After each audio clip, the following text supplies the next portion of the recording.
briefing. I will now make a statement in my capacity as the External Affairs Minister of India. Excellencies, at the outset, I acknowledge the presence of the Honourable Ministers of Ireland, UAE, the UK, USA, Kenya, and Ghana, and all high-level representatives. I thank you all for accepting my invitation to participate in today's briefing. I would also like to thank Ambassador Vladimir Voronkov, the Undersecretary General for Counter-terrorism, and Acting Executive Director Wei Xiong-chen for their briefings to the Security Council today.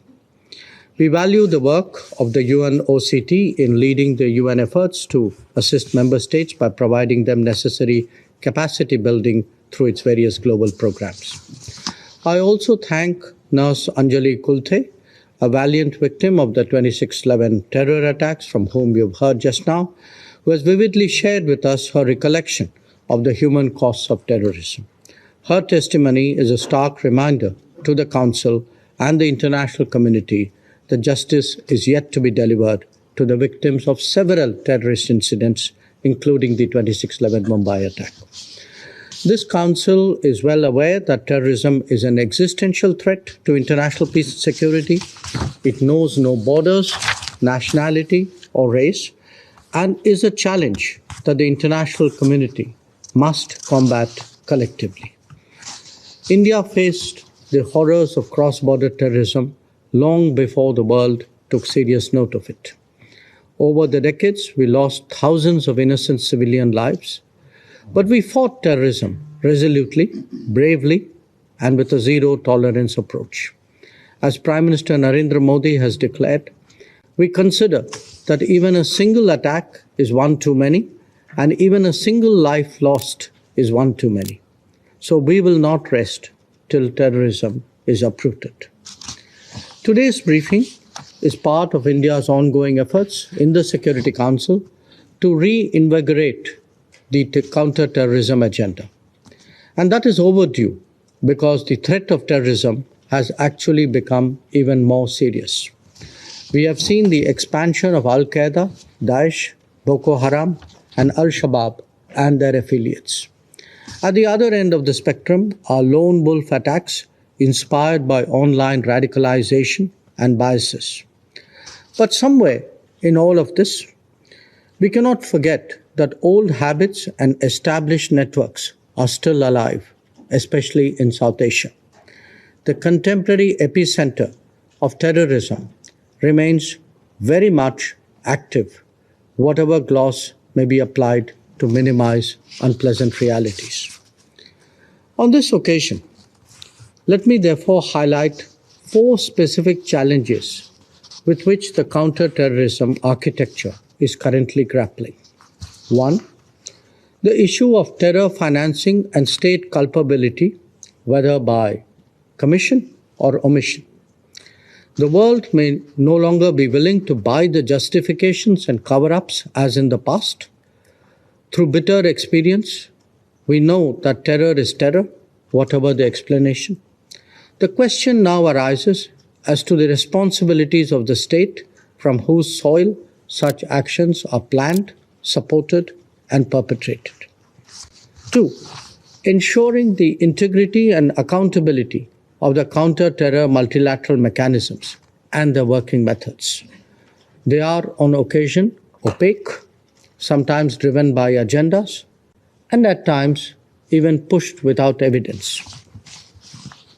3. Addressing double standards in countering terrorism, leading to concerns of politicization. Uniform criteria are not applied to sanctioning and prosecuting terrorists.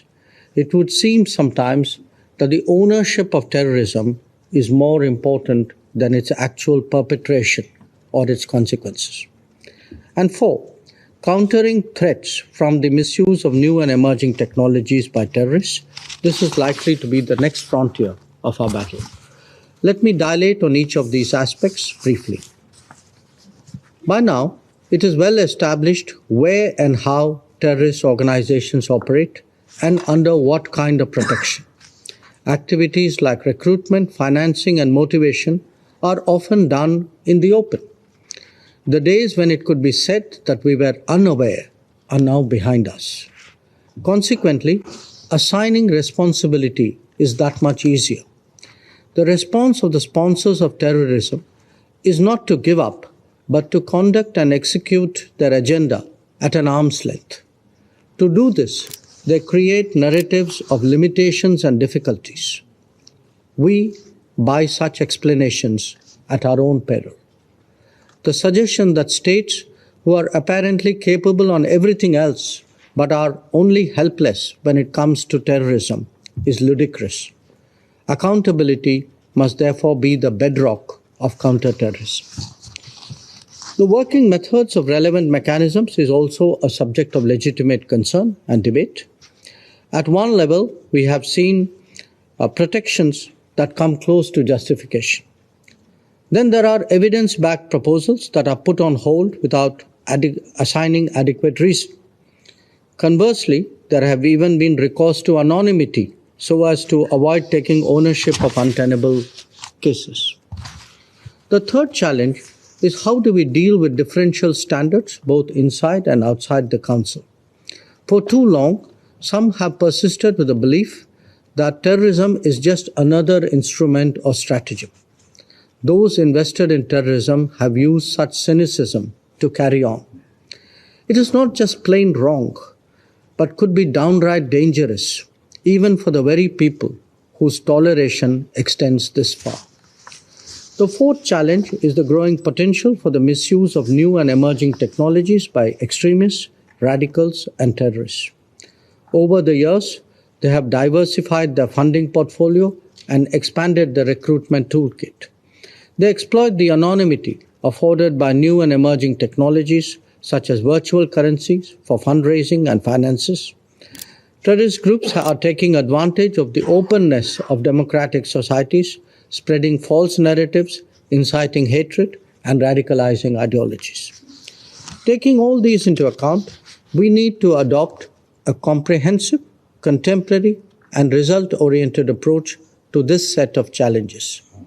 No individual state should endeavor to seek political gain from terrorism, and none of us, collectively, should ever put up with such calculations.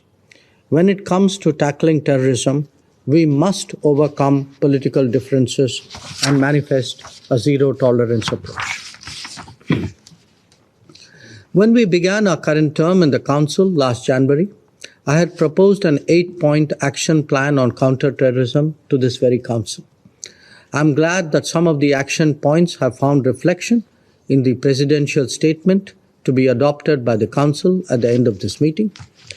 As the chair of the Counter-terrorism Committee of the Security Council this year, India has striven to bring these principles into the counter-terrorism architecture of the UN and into the debate on terrorism at this Council.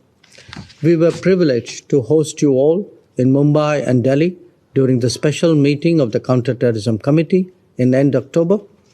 The Delhi Declaration that was adopted then is a landmark document, and with it, we hope that this Council will build on this further.